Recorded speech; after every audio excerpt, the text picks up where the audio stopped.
ವೀಕ್ಷಕರೇ, ನಮ್ಮ ಚಳ್ಳಕೆರೆ ಟಿವಿಗೆ ಸ್ವಾಗತ. ಇಂದಿನ ಪ್ರಮುಖ ಸುದ್ದಿ.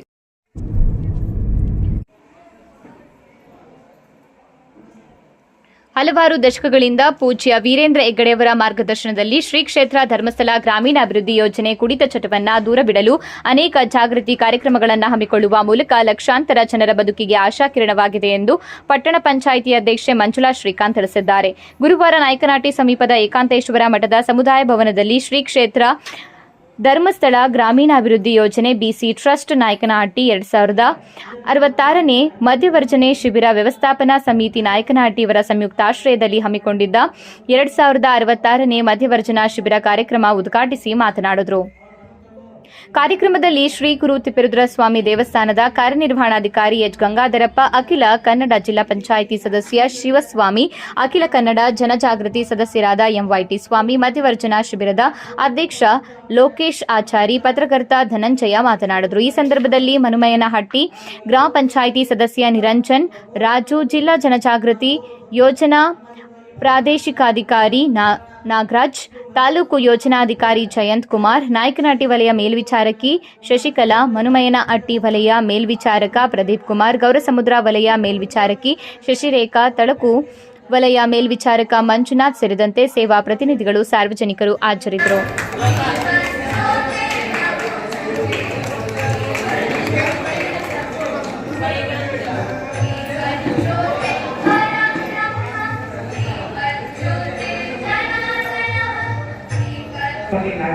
ಎಲ್ಲರೂ ಕೂಡ ಹೇಳಿದ್ದಾರೆ.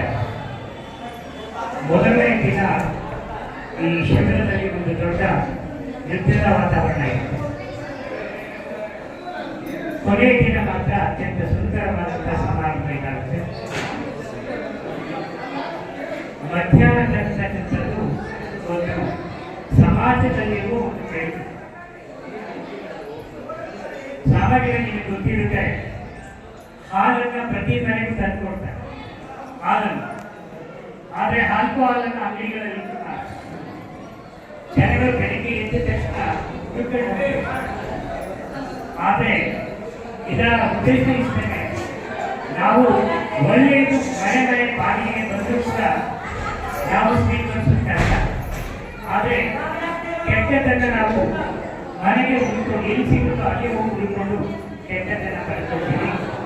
ಧರ್ಮಸ್ಥಳ ಗ್ರಾಮೀಣಾಭಿವೃದ್ಧಿ ಸಂಸ್ಥೆಯ ಈ ಜನಜಾಗೃತಿ ಸಂಸ್ಥೆಯ ವತಿಯಿಂದ ಈ ಕಾರ್ಯಕ್ರಮ ಮಾಡ್ತಾ ಇರುವ ಮುಖ್ಯ ಉದ್ದೇಶ ಇಷ್ಟೇ, ಜನಗಳ ಬದಲಾವಣೆಯಾಗಿ ಸಮಾಜದಲ್ಲಿರ್ತಕ್ಕಂಥ ಒಂದು ಕೆಟ್ಟ ಪದ್ಧತಿಗಳು ಬದಲಾವಣೆಯಾಗಿ ಒಂದು ಒಳ್ಳೆಯ ಸಮಾಜ, ಸದೃಢವಾದಂತಹ ಸಮಾಜ ನಿರ್ಮಾಣವಾಗಿ ದುಶ್ಚಟಗಳಿಂದ ಒಳ್ಳೆಯ ಸಮಾಜದೊಂದಿಗೆ ಜನಗಳು ಬದಲಾವಣೆಯಾಗಿ ಬಹುಶಃ ಇಂಥ ಕೆಲಸಗಳನ್ನು ಸಮಾಜದಲ್ಲಿರುವ ಯಾವುದೇ ಸಂಸ್ಥೆ, ಸರ್ಕಾರಗಳು ಕೂಡ ಮಾಡಿದ್ದಾರೆ.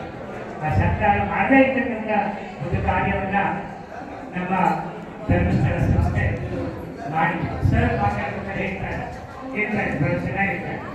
ಧರ್ಮಸ್ಥಳ ಗ್ರಾಮೀಣಾಭಿವೃದ್ಧಿ ಸಂಸ್ಥೆ ಕೇವಲ ಸಾಲ ಮತ್ತು ಸಾಲ ವಸೂಲಿ ಮಾಡುವ ಸಂಸ್ಥೆ ಅಲ್ಲ, ಸಮಾಜವನ್ನ ಬದಲಾವಣೆ ಮಾಡುವಂಥದ್ದು. ಆರ್ಥಿಕವಾಗಿ ಅಷ್ಟೇ ಇಲ್ಲದೆ ಸಾಮಾಜಿಕವಾಗಿ ಸದೃಢವಾದಂತಹ ಸುಸಂಸ್ಕೃತವಾದಂತಹ ಸಮಾಜವನ್ನು ನಿರ್ಮಾಣ ಮಾಡಬೇಕಾಗಿ ಈ ಒಂದು ಕಾರ್ಯವನ್ನು ಮಾಡ್ತಾ ಇದೆ. ಇದರ ಹಿಂದೆ ಸುಮಾರು 45 ಜನ ಕಷ್ಟಪಟ್ಟಿದ್ದಾರೆ. ಇದರ ಪ್ರತಿಫಲ ನಮ್ಮ 8 ದಿನಗಳ ನಂತರ ಗೊತ್ತಾಗುತ್ತೆ. ಬಹುಶಃ ನಾವು ಏನಾದರೂ ಕಾಯಿಲೆ ಟ್ಯಾಬ್ಲೆಟ್ ಕೊಡ್ತೀವಿ, ಟ್ಯಾಬ್ಲೆಟ್ ತಕ್ಷಣ ನಮಗೆ ಅದು ನಿವಾರಣೆ ಆಗಲಿ. ಬೆಳಿಗ್ಗೆ ಆಗಬೇಕು, ರಾತ್ರಿ ಬೆಳಿಗ್ಗೆ ಆದ ನಂತರ ನಮಗೆ ಏನಾಗಿದೆ ಅಂತ ಗೊತ್ತಾಗ್ತದೆ. ಅದೇ ರೀತಿಯಲ್ಲಿ ಇವತ್ತು ನಮಗೆ ವಾತಾವರಣದಲ್ಲಿ ಹೇಳ್ತೀನಿ ಅದನ್ನು ನಾನು ಖಚಿತವಾಗಿ ಹೇಳಲಿಕ್ಕೆ ಇಷ್ಟಪಡ್ತೇನೆ. ನನಗೆ ಇನ್ನೊಂದು ಖುಷಿಯಾಗಿ ಇದು ಮಾತೆಯ ಬಂದಿದ್ದೀರಿ, ನೀವೆಲ್ಲರೂ ಕೂಡ ತುಂಬಾ ಉತ್ಸಾಹದಿಂದ ಆಸಕ್ತಿಯಿಂದ ಬಂದಿದ್ದೀರಿ. ನಿಮ್ಮ ಉದ್ದೇಶ ಇಷ್ಟೇ ಇರುತ್ತೆ, ನನ್ನ ಮನೆಯಲ್ಲಿರ್ತಕ್ಕಂಥ ಒಬ್ಬ ಪ್ರಮುಖ ಕುಟುಂಬದ ವ್ಯಕ್ತಿ. ಹಾಗೆ ಇದನ್ನ ಮೊದಲು ನಮ್ಮ ಎಂಎಲ್ಸಿ ಸರ್ ನಮ್ಮ ಗಮನ ತಂದಾಗ ಕಳೆದ ವರ್ಷದಂತೆ ಈ ಸರಿ ಸಹ ಎಲ್ಲರೂ ಮಾಡಬೇಕು ಅಂತ ಗಮನದಲ್ಲೂ ನಾವು ಆಗಲೇ ನಮ್ಮ ದೇವಸ್ಥಾನದ ಆಡಳಿತಾಧಿಕಾರಿಗಳು ಕುಮಾರಸ್ವಾಮಿಗಳಿದೆ, ಅವ್ರ ಗಮನದಲ್ಲೂ ಇದು ಮಾಡೋಣ, ನಮಗೆ ಅಭ್ಯರ್ಥಿ ಅಂತ ಹೇಳಿ ಇಲ್ಲಿ ಒಪ್ಪಿಗೆ ಕೊಟ್ಟು ಇಲ್ಲಿ ಮಾಡೋದಕ್ಕೆ ಅನುಮತಿಯನ್ನ ನೀಡಲಾಗಿದೆ. ಹಾಗೆ ಇದು ಈ ಯಾಕೆ ನೀಡಿದೀವಿ ಅಂದ್ರೆ ಈ ಸಮಾಜದಲ್ಲಿ ನಮಗೂ ಸ್ವಲ್ಪ ಪಾತ್ರ, ಸ್ವಲ್ಪ ಪ್ರತಿಯೊಬ್ಬರ ಒಂದು ಮನೆ ಕೊಡ್ತಾ ಬಿಟ್ರೆ ಆ ಮನೆ ಉದ್ಧಾರ ಆಗ್ತದೆ. ಹಾಗೆ ಇಷ್ಟು 50-60 ಜನ ಇದ್ದಾರೆ. ಈ 60 ಜನದಲ್ಲಿ ಅಂತ 30 ಜನ ಬಿಟ್ಟರೆ ಆ ಊರು ಸ್ವಲ್ಪ ಸಾಮಾಜಿಕವಾಗಿ ಬದಲಾವಣೆ ಆಗ್ತದೆ, ಆ ಕುಟುಂಬ ಬದಲಾವಣೆ ಆಗ್ತದೆ. ಇದು ಮಧ್ಯವಸನ ಶಿಬಿರ ಯಾವ ರೀತಿ ಇದು ಇರಬೇಕು ಅಂದ್ರೆ ನಮ್ಮ ಶಬರಿಮಲೆ ಸ್ವಾಮಿ ಹಬ್ಬಕ್ಕೆ ಹೋಗ್ತಾರೆ. ಆ ಶಬರಿಮಲೆ ಮಾಲೆ ಹಾಕಿದರು ಎಷ್ಟು ಪವಿತ್ರವಾಗಿ ಇರ್ತಾರೆ ಅಂದ್ರೆ ಅವರು ಬೆಳಗ್ಗೆ ತಣ್ಣೀರು ಸ್ನಾನ, ಅವರ ಆ ಭಾಷೆ ಕೂಡ ಚೇಂಜ್ ಇರ್ತದೆ, ಅಷ್ಟು ಚೆನ್ನಾಗಿರ್ತಾರೆ ಶಬರಿಮಲೆ ಹೋಗಿ ಬರುತ್ತಂತ. ಅದರಲ್ಲಿ ಹೋಗ್ಕೊಂಡು 10 ಜನ ಬದಲಾವಣೆ ಆಗ್ತಾರೆ ಅನ್ಸುತ್ತೆ. 10% ಮತ್ತೆ ಅದೇ ರೀತಿ ಬರ್ತಾರೆ.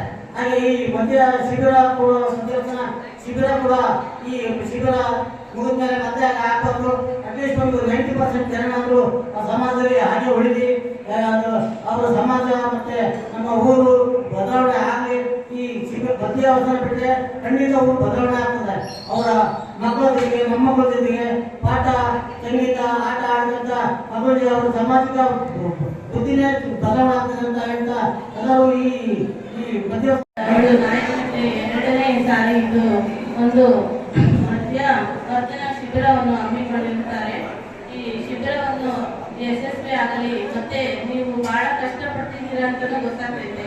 ಆದರೆ ಯಾವುದನ್ನು ಈ ಕಾರ್ಯಕ್ರಮವನ್ನು ಕಷ್ಟವಾಗಿ ತಗೊಳ್ದಂಗೆ ಇಷ್ಟವಾಗಿ ತಗೊಳ್ರಿ. ನೀವು ಪ್ರತಿಯೊಂದು ಕುಡಿತದಲ್ಲಿ ಏನು ಪ್ರಯೋಜನ ಇಲ್ಲ. ನಿಮ್ಮ ಆರೋಗ್ಯವನ್ನು ಹಾಳಾಗುತ್ತದೆ, ಮತ್ತೆ ಭವಿಷ್ಯವನ್ನು ಹಾಳು ಮಾಡ್ತೀರಾ. ಒಂದು ದಿನದ ದುಡಿಮೆ, ಒಂದು ದಿನ ಇಲ್ಲ ಕಷ್ಟಪಟ್ಟು ಬಿಸಿಲಲ್ಲಿ ಗಾಳಿ ದುಡಿಮೆ ಮಾಡಿ 5 ನಿಮಿಷದಲ್ಲಿ ಹೋಗಿ ಬಾರ್ಗಳಿಗೆ ಅಮೌಂಟ್ ಕಟ್ತೀರಾ. ಅದನ್ನ ದುಡಿಮೆಯನ್ನು ನಿಮ್ಮ ಮನೆಯನ್ನು ಉಳಿಸಿಕೊಂಡ್ರಿ. ನಿಮ್ಮ ಮನೆ ಸಹ ಹಾಳಾಗುತ್ತೆ ನಿಮ್ಮ ಕುಡಿತದಿಂದ. ಹಾಗಾಗಿ ನಿಮ್ಮೊಂದು ನಿಷ್ಠವಾಗಿ, ಒಂದು ಧೈರ್ಯವಾಗಿ, ಒಂದು ಗಟ್ಟಿ ಮನಸ್ಸು ಮಾಡಿಕೊಂಡು ಇದರಿಂದ ದೂರವಾಗಿರಿ ಅಂತ ಹೇಳ್ತೀರಾ.